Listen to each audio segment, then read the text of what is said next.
Halo semuanya, kami Tives dari Universitas Dirgantara Marsikal Surya Dharma yang beranggotakan saya sendiri Fathia Azahra, Sandra Lutfiayanet, dan Elvira Berliana Andini dengan judul Pengelolaan dan Budidaya Rumput Laut dengan menggunakan analisis pastel di perairan Sumba Timur. Budidaya rumput laut merupakan salah satu usaha yang dapat dilakukan di sektor kelautan dan perikanan. Usaha budidaya rumput laut ini memiliki nilai ekonomis yang tinggi, karena dalam pembudidayaannya sangat mudah dan sederhana dengan hanya membutuhkan bibit yang bagus, pantai yang sehat, dan sinar matahari, serta didukung oleh sumber daya manusia yang mumpuni dan teknologi yang canggih. Potensi sumber daya kelautan dalam budidaya rumput laut di Sumba Timur sangat tinggi, sehingga menjadi percontohan industrial rumput laut nasional.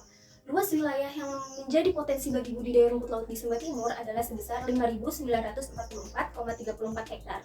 Akan tetapi, baru dimanfaatkan seluas 352,9 hektar atau sekitar 5,94%-nya saja. Teknik budidaya rumput laut di Sumba Timur menggunakan metode longline karena alat dan bahan mudah didapatkan serta mampu bertahan dalam waktu yang cukup lama. Cara merawat bibit rumput laut sampai panen adalah dengan selalu membersihkan tanaman dari endapan atau kotoran, mengganti tanaman yang rusak dengan tanaman yang baru, perbaiki tali yang rusak atau putus. Setelah itu, panen rumput laut bisa dilakukan saat tanaman mencapai usia 45 hari pasca tanam dan diangkat ke daratan. Begitu seterusnya untuk pembibitan rumput laut berkelanjutan. Direktur Kelautan dan Perikanan Badan Perencanaan Pembangunan Nasional atau Bappenas juga menuturkan agar bisa tetap melaksanakan budidaya rumput laut secara berkelanjutan adalah dengan menjaga lingkungan pantai dari sampah plastik atau pencemaran. Berikut adalah aspek yang menjadi pengaruh keberlanjutan budidaya rumput laut di Sumba Timur. Yang pertama ada aspek politikal. Budidaya rumput laut telah dijadikan salah satu program utama Direktorat Jenderal Perikanan Budidaya Kementerian Kelautan dan Perikanan. Dengan semua bantuan dan regulasi pemerintah dalam budidaya rumput laut akan meningkatkan pengaruh global. Hal tersebut akan menjadi keuntungan bagi Indonesia sendiri dalam meningkatkan pertumbuhan ekonomi. Yang kedua ada aspek ekonomi. Budidaya rumput laut memiliki potensi terhadap pertumbuhan ekonomi di Indonesia. Pada tahun 2019, perusahaan daerah PT Algae Sumba Timur Lestari Aftil kembali melakukan ekspor rumput laut dalam bentuk algae treated cotton chips (ATCC) sejumlah 82,5 ton. Dengan tingginya permintaan rumput laut, maka dapat menyerap tenaga kerja yang lebih banyak dan dapat mengurangi pengangguran. Yang ketiga ada aspek sosial. Aspek ini digunakan untuk memberikan sosialisasi, latihan, dan sarana prasarana budidaya, penyediaan bibit, dan pelaksanaan budidaya rumput laut, penguatan kelembagaan petani atau nelayan, dan kelompok masyarakat untuk mengubah atau memperkuat paradigma dan semangat masyarakat terkait budidaya rumput laut. Maka dari itu, faktor sosial dan faktor lingkungan harus bergerak secara dinamis dan saling menguntungkan. Yang keempat ada aspek teknologi. Teknologi canggih untuk industrialisasi yang digunakan untuk pengolahan dan budidaya sangat membantu pekerja dalam memudahkan pekerjaannya. Keberadaan industri rumput laut dalam pengolahan juga berperan sebagai pembeli atau buyer utama bagi pembudidaya dalam hal pemasaran hasil panen rumput laut. Hal ini dikarenakan adanya kepastian pasar rumput laut di Sumba Timur. Yang kelima, aspek environmental. Budidaya rumput laut juga perlu untuk memperhatikan kondisi lingkungan dan iklim agar tidak terjadi gagal panen. Penerapan pola musim tanam yang baik akan menjadi bagian dari pemeliharaan lingkungan perairan, di mana pada saat musim pertumbuhan rumput laut yang tidak menguntungkan, maka sebaiknya budidaya rumput laut berhenti untuk menanam sehingga lingkungan dapat kembali pulih seperti keadaan semula. Hal ini dilakukan selain dapat meminimalkan kegagalan panen karena iklim dan kejadian penyakit, juga berfungsi untuk menjaga tingkat kesuburan perairan. Yang keenam, ada aspek legal.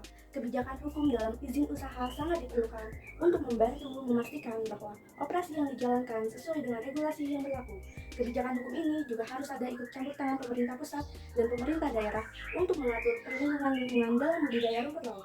Semua itu tercantum dalam Keputusan Menteri Kelautan dan Perikanan Republik Indonesia Nomor 1 Kepmen KP 2019 tentang Pedoman Umum Pembudidayaan Rumput Laut. Selanjutnya ada profil pelanggan. Yang pertama itu customer jobs yang berkaitan langsung dalam pengelolaan dari budidaya rumput laut adalah petani, pemasar atau pedagang, pabrik produsen yang mengolah produk, dan konsumen akhir. Para petani yang berasal dari masyarakat pesisir yang melakukan usaha rumput laut, perusahaan dari PT Alga Sumba Timur Lestari atau Astil sebagai pemasar dari produsen yang mengolah rumput laut menjadi produk jadi. Saling menguntungkan bagi petani dan pemasar. Petani mendapat keuntungan karena mendapat pembeli yang memanfaatkan hasil budidaya rumput lautnya.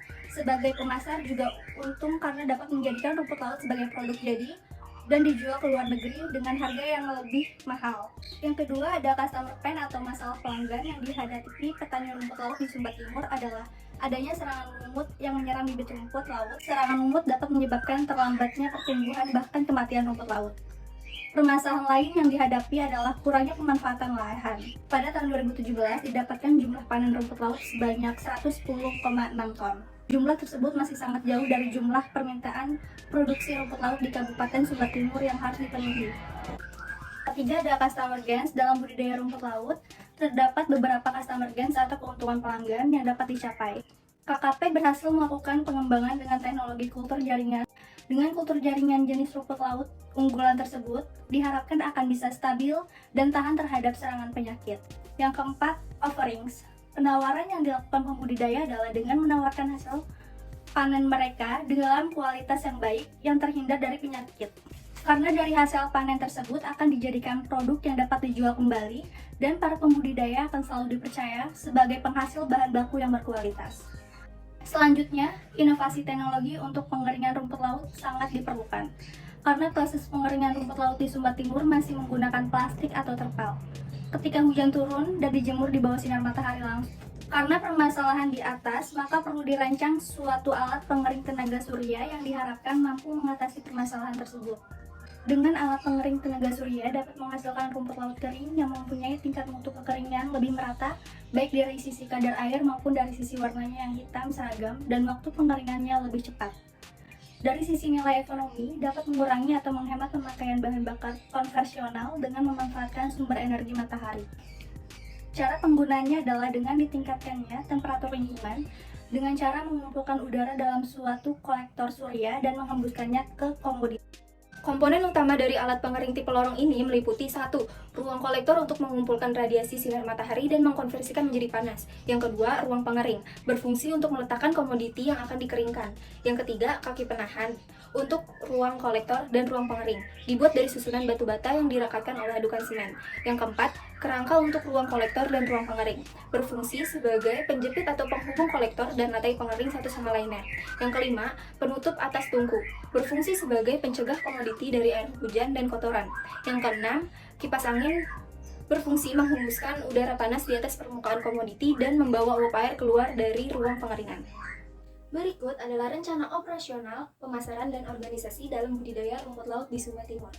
Untuk peroperasionalannya, budidaya rumput laut di Sumbar Timur memperoleh modal usaha yang bersumber dari modal pribadi atau keluarga dan bersumber dari koperasi. Sumber modal yang diperoleh tersebut menjadikan penjualan rumput laut tidak bergantung terhadap pengepul atau pedagang.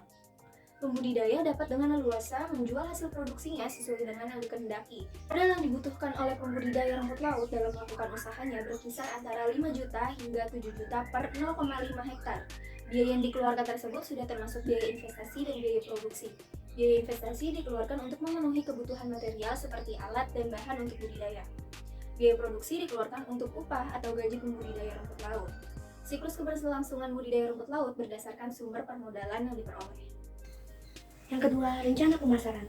Persentase pemasaran rumput laut di Sumbar Timur sekitar 80% pembudidayaan menjual raw material ke PT Asil, sedangkan 20% dijual ke pedagang atau pengepul rumput laut. Untuk dapat mengembangkan pemasaran rumput laut, Ditjen PD SPKP mengembangkan Tropical Seaweed Innovation Network atau TSIN.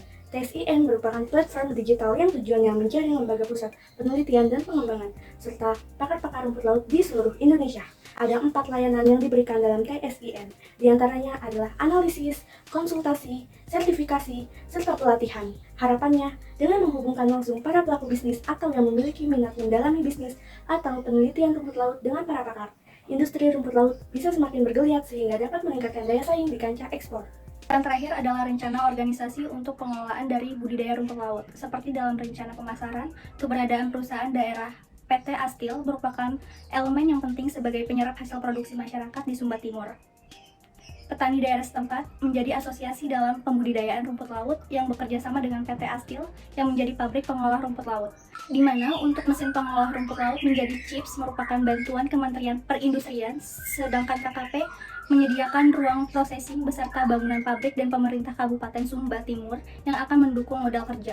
Maka dari itu, Kementerian Kelautan dan Perikanan atau KKP sangat mengharapkan peran aktif dan kontribusi pemerintah daerah dan masyarakat setempat untuk menjaga keberlanjutan usaha yang telah dibangun bersama. Diharapkan pula pemerintah tidak lelah untuk terus memberikan pendampingan dan pelatihan kepada masyarakat untuk meningkatkan kapasitas pembudidaya rumput laut di Sumba Timur ini.